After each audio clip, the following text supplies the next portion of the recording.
Aminado ang aktres na si Sanya Lopez na may mga hinahanap siyang mga katangian para sa kanyang ideal man. Ngayong marami pa rin ang nagtatanong kaugnay sa kanyang love life.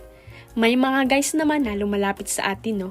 Pero ready ba kayo pag nagkaroon nga ako? Saad ni Sanya sa kanyang mga fans.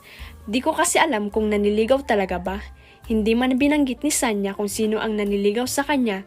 Nag-share na lang siya kung ano ang ideal man para sa kanya at ayon sa dalaga, gusto niya ay yung faithful at totoang pagmamahal na ibibigay sa kanya. Mahalaga rin daw na irespeto siya lalong-lalo na ang kanyang pamilya at mga taong nagmamahal sa kanya. Gusto rin ni Sanya na maunawain ang kanyang future partner tungkol sa trabaho niya bilang aktres, lalo't sa pagpasok ng 2024 ay 2 malalaking projects ang gagawin niya para sa GMA. Kabilang si Sanya sa GMA historical action drama na Pulang Araw, kasama sila Alden Richards, David Licauco at Barbie Fortesa.